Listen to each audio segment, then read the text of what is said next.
Bismillahirrahmanirrahim. Assalamualaikum warahmatullahi wabarakatuh. Halo semua, kembali lagi bersama aku, Helda. Nah, pada video kali ini kita akan membahas tentang kajian stilistika. Tonton video selengkapnya. Kajian stilistika lebih menyorot pada pemakaian gaya bahasa dan pembentuk estetis yang ada dalam karya sastra. Walik dan Warren mengungkapkan bahwa analisis stilistika biasanya dimaksudkan untuk menerangkan sesuatu yang pada umumnya dalam dunia kesastraan untuk menerangkan hubungan antar bahasa dengan fungsi artistik dan maknanya. Stilistika berfungsi untuk mengkaji pemakaian bahasa pada novel, yakni menelaah bentuk pemakaian diksi, bentuk pencitraan, bentuk gaya bahasa, dan bentuk gaya kalimat. Diksi disebut juga dengan kata, pencitraan disebut juga dengan pengimajinasian, sedangkan gaya bahasa menurut Tomori ada gaya dalam segala sesuatu yang kita katakan, maka gaya tidak dapat dipisahkan dari bahasa itu sendiri, tetapi merupakan aspek khas bahasa.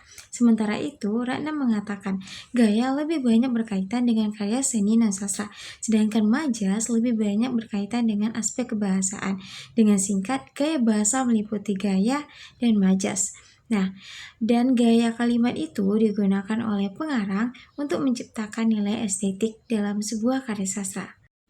Nah, sekarang kita akan menganalisis novel Sunset bersama Rosi melalui kajian stilistika. Sekarang kita akan menganalisis novel Sunset bersama Rosi karya Terelie melalui kajian stilistika. Nah, yang pertama, analisis bentuk-bentuk pemakaian diksi dalam novel Sunset bersama Rosi karya Terelie. Pemakaian diksi dalam karya sastra merupakan sarana dalam menyampaikan gagasan dikemukakan oleh pengarang. Dalam penelitian ini, aspek stilistika dikaji melalui pemakaian kata konotatif, kata konkret, dan kata dengan objek realitas alam.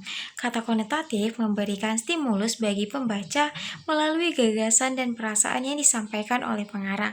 Leci dalam Al-Ma'ruf yaitu mengatakan makna konotatif merupakan nilai komunikatif dari suatu ungkapan menurut apa yang diacu melebihi di atas isinya yang murni konseptual, dan salah satu aspek terpenting dalam analisis stilistika mencakup gaya diksi berbentuk kata konotatif. Terelie memanfaatkan dalam bentuk pemakaian kata konotatif dalam novel Sunset bersama Rosi guna mengekspresikan gagasan, pikiran, perasaan untuk memperoleh efek estetis. Nah, beragam kata konotatif yang disampaikan oleh Terelie dalam novel Sunset bersama Rosi, berikut ditampilkan data kata konotatif. Mengusir pesona purnama bundar di angkasa merupakan penggambaran tentang kebahagiaan yang hilang di Jimbaran, Bali. Hal tersebut lebih dipertegas kembali dengan mengusir pesona ribuan formasi bintang gemintang. Kebahagiaan yang terjadi di Jimbaran, Bali hilang begitu saja. Orang-orang yang berpesta pora diibaratkan seperti ribuan formasi bintang gemintang. Terelie sengaja menggunakan kata-kata konotatif untuk menimbulkan efek asosiasi dalam menggeser suasana, yakni dari suasana kebahagiaan menjadi suasana kesedihan. Selanjutnya, kata konkret dimanfaatkan Terelie untuk memperjelas latar dalam novel Sunset bersama Rosi. Penggambaran latar yang jelas dapat memudahkan pembaca dalam mengidentifikasikan tempat dan suasana. Berikut data tersebut. Kata-kata pada data tersebut terlihat koridor dipenuhi korban, tubuh-tubuh terluka, duduk bersandar di dinding. Kata-kata itu jelas menggambarkan latar di rumah sakit. Maknanya lugas dan dapat dipahami secara langsung. Pelukisan orang-orang yang berada di koridor dengan skala kesibukan pesakitan akibat bom di Jimbaran. Lebih lanjut lagi diperjelas dengan kata-kata, kapasitas rumah sakit ini terbatas, sehingga pembaca dapat menggambarkan secara konkret latar rumah sakit dan segala keadaan yang ada di dalamnya. Dan yang ketiga, kata dalam objek realitas alam digunakan untuk menggambarkan tempat, suasana, keadaan, dan peristiwa secara jelas yang mengacu pada gejala alam yang ada. Kata-kata yang digunakan selalu berkaitan dengan objek unsur-unsur dari alam semesta. Al-Ma'ruf mengatakan, maknanya tentu saja dapat dipahami dengan melihat konteks kalimat atau hubungan kata itu dengan kata lainnya dalam satuan kebahasaan dengan memperhatikan realitas yang dapat digunakan. Nah, berikut ilustrasi kata dengan objek realitas alam. Nah, data tersebut menggunakan kata objek alam dalam melukiskan kedatangan rombongan dari Gili Tarawangan. Bentuk kata objek alam antara lain vegetasi tumbuhan, monyet yang bergelantungan, dengking burung kuau, dan ayam hutan. Hal tersebut demikian karena Terelie memiliki latar belakang gemar dalam mendaki gunung, sehingga mampu melukiskan keadaan alam dengan sempurna dan ekspresif. Yang kedua, analisis bentuk-bentuk pemakaian pencitraan dalam novel Sunset bersama Rosie karya Terelie. Pencitraan pada sebuah karya fiksi merupakan gambaran imajinasi dari pengalaman kelima yang timbul karena efek diksi yang dipilih oleh pengarang. Nurgiantoro menyebutkan macam pencitraan itu sendiri meliputi kelima jenis indera manusia: pencitraan penglihatan visual, pendengaran auditoris, gerakan kinestetik, rabaan taktik termal, dan penciuman olfaktori. Namun pemanfaatannya dalam karya sastra tidak sama intensitasnya. Dalam novel Sunset bersama Rosie karya Terelie, penggunaan citraan penglihatan dimanfaatkan untuk melukiskan suasana batin tokoh. Citraan penglihatan dapat diilustrasikan sebagai berikut. Pada data tersebut, yakni melukiskan tentang suasana perasaan sekar. Citraan visual tersebut ditandai dengan kalimat, "Satu bulir kristal tersebut mengalir di pipinya. Wajah itu terlihat memesona, wajah yang sangat terharu." Kalimat tersebut memanfaatkan citraan penglihatan. Pembaca seolah berimajinasi tentang air mata yang mengalir di pipi dengan wajah yang memesona. Nah, hal tersebut memiliki makna, yakni kebahagiaan yang dialami oleh Sekar. Pada data tersebut melukiskan latar waktu. Terelie menggunakan bentuk kalimat suara burung hantu beruhu dari kejauhan. Jangkrik mendesing untuk menandakan bahwa waktu tersebut adalah malam. Pelukisan waktu malam hari dimanfaatkan Terelie ke dalam bentuk kata objek alam burung hantu dan jangkrik. Dengan memanfaatkan citraan, pendengaran latar waktu dilukiskan dengan intens. Selanjutnya, melukiskan latar tempat sekaligus latar waktu dengan menggunakan citraan gerak. Berikut data tersebut. Pada data tersebut, Terelie memadukan citra gerak dengan bentuk-bentuk objek alam untuk melukiskan pemakaman Nathan. Kehadiran kupu-kupu secara jelas menandakan tempat pemakaman, karena kupu-kupu biasanya bergerombol dengan habitatnya, yakni mendatangi tempat yang terdapat banyak bunga. Melihat latar pemakaman yang terdapat di Indonesia, didominasi bunga Kamboja yang tumbuh dalam pemakaman. Hal tersebut dimanfaatkan Terelie dalam melukiskan keadaan latar saat prosesi pemakaman. Nah, selanjutnya, kupu-kupu indah berterbangan melintas di kepala. Latar waktu dalam data mengacu pada bentuk kata-kata embun cemerlang menggelayut. Prosesi pemakaman Nathan dilaksanakan ketika pagi, karena embun hadir di pagi hari, tidak mungkin embun hadir di siang hari. Departemen Pendidikan Nasional 2001 mendefinisikan citraan perabaan ialah penggambaran atau pembayangan dalam cerita yang diperoleh melalui pengalaman indera perabaan. Citraan ini memberikan efek pada suasana dua tokoh utama. Kutipan dapat dilihat sebagai berikut.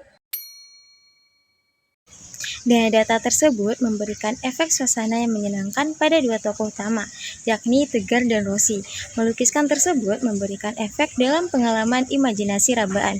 Suasana yang menyenangkan dan latar tempat yang sesuai, hal itu sesuai dengan Traubaud. Pada umumnya, sepakat lambang bahasa tidak secara langsung mewakili benda, melainkan memerlukan mediasi. Mediasi tersebut dapat dilihat dalam bentuk kalimat angin bertiup lembut. Angin bertiup lembut tersebut adalah angin pantai di dekat shelter Rosie.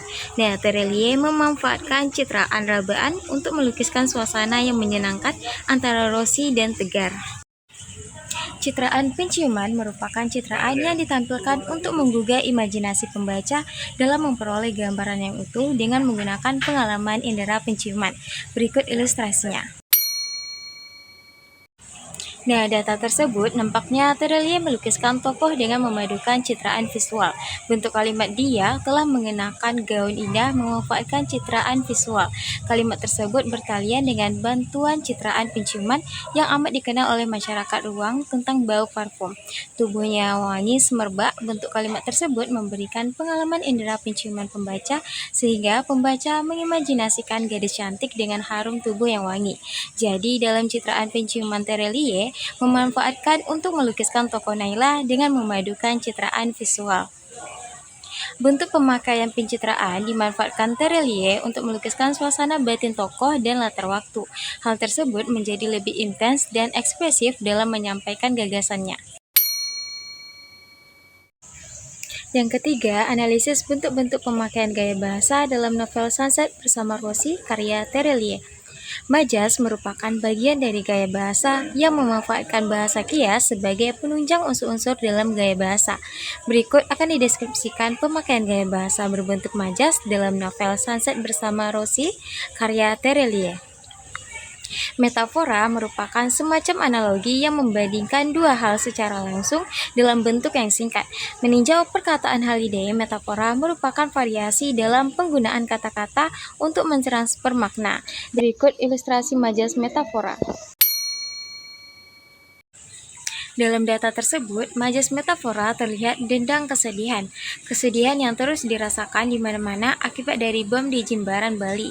Dilukiskan Terelie dengan sebuah dendang. Dendang yang berarti ungkapan rasa senang yang diikuti bunyi-bunyian, akan tetapi dalam hal ini dendang dibandingkan langsung dengan kesedihan, sehingga memiliki makna yang intens. Peristiwa naas yang diiringi lagu kesedihan lebih jauh Peristiwa naas yang diiringi lagu kesedihan. Lebih jauh, Al-Ma'ruf mengatakan metafora dikatakan berdaya atau hidup jika makna harfiahnya dapat dihubungkan dengan makna majasinya. Dalam data yang pertama, makna harfiahnya kesedihan, sedangkan makna majasinya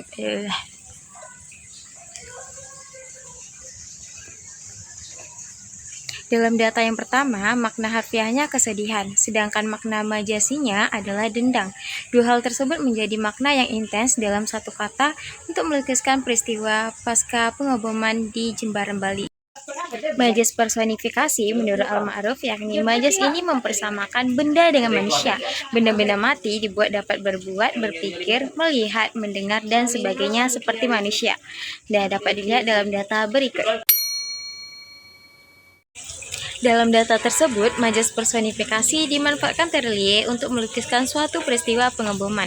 Bom benda mati yang seolah seperti manusia terlihat pada menghajar apa saja yang ada di sekitar bom yang dilukiskan mampu menghajar apa saja yang seolah-olah seperti manusia. Pelukisan peristiwa pengeboman tersebut membuat kesan menegangkan bagi pembaca. Majas simile merupakan majas yang digunakan untuk membandingkan suatu hal dengan hal yang lainnya. Nah, majas ini ditandai dengan pemakaian kata seperti bak, laksana, bagaikan yang berfungsi sebagai konjuktor pembanding. Majas simile dimanfaatkan Terelie untuk melukiskan batin tokoh. Berikut ilustrasinya. Data tersebut, majas simile dimanfaatkan untuk melukiskan perasaan luka hati Oma. Dalam hal ini, luka yang dimaksud yakni sedih atas insiden Rosie yang mengamuk mengancam anaknya dengan mengacungkan beling vas bunga tajam. Terlihat kesedihan pada Oma menatapku terluka, bagai timbunan gunung. Gundah gulana itu terlihat jelas di mata tuanya. Hati Oma yang terluka diibaratkan seperti timbunan gunung yang mengakibatkan gundah gulana. Timbunan yang dimaksud yakni kesedihan yang baru saja usai pasca meninggalnya Nathan. Pemanfaatan gaya bahasa berbentuk majas digunakan untuk melukiskan peristiwa saat pengeboman di Bali. Pasca pengeboman di Jimbaran, Bali dan batin tokoh, hal tersebut membuat karya sastra lebih ekspresif dan estetis. Gaya kalimat digunakan oleh pengarang untuk menciptakan nilai estetik dalam sebuah karya sastra. Efek yang ditimbulkan dari gaya kalimat membuat kesan yang berbeda bagi pembaca, karena setiap pengarang mempunyai ciri khas masing-masing dalam pemakaian kalimat, guna untuk menekankan gagasan tertentu. Keraf mengatakan klimaks adalah semacam gaya bahasa yang mengandung urutan-urutan pikiran yang setiap kali semakin meningkat. Nah, meningkatnya kepentingannya dari gagasan sebelumnya. Nah, pada data 1 dan 2, gaya kalimat klimaks digunakan Terelie untuk melukiskan tokoh saat memerintah tokoh lainnya. Terlihat dalam kutipan berikut. Aspek stilistika selanjutnya yakni dalam gaya kalimat antiklimaks. Keraf mengatakan antiklimaks sebagai gaya bahasa merupakan suatu acuan yang gagasan-gagasannya diurutkan dari yang terpenting, berturut-turut ke gagasan yang kurang penting. Berikut kutipannya. Kalimat antiklimaks pada data tersebut menunjukkan peristiwa pagi. Dalam kalimat tersebut diurutkan dari hal yang terpenting mengarah ke hal yang tidak penting. Nah, hal itu terlihat malam-malam panjang, gerakan tubuh resah, kerinduan, dan helaan nafas tertahan. Peristiwa terpenting dalam data tersebut yakni pada pagi, berarti suatu malam dengan mimpi-mimpi yang menyesakkan terlewati lagi. Al-Ma'ruf menyimpulkan dalam penelitiannya, kalimat repetisi dimaksudkan untuk penegasan gagasan tertentu. Dengan gaya bahasa repetisi, terciptalah makna yang lebih lugas dan intens. Dalam gaya kalimat ini, Terelie melukiskannya untuk menunjukkan emotif tokoh. Berikut beberapa kutipan yang menunjukkan hal itu. Nah, pada data 4 dan 5 tadi, Terelie memanfaatkan gaya kalimat repetisi untuk menunjukkan emotif tokoh. Hal tersebut terlihat pada data 4, menggunakan kata ganti yang berulang, kau dan aku. Data yang 5 juga memanfaatkan gaya kalimat repetisi, yakni ditandai dengan kata yang berulang. Terlihat pada kata biarlah. Hal tersebut memiliki makna untuk menghancurkan yang ditunjukkan dalam kalimat repetisi. Nah, itulah kajian stilistika pada novel Sunset bersama Rosie karya Terelie. Terima kasih telah menonton dan sampai jumpa di video selanjutnya. Dadah, assalamualaikum.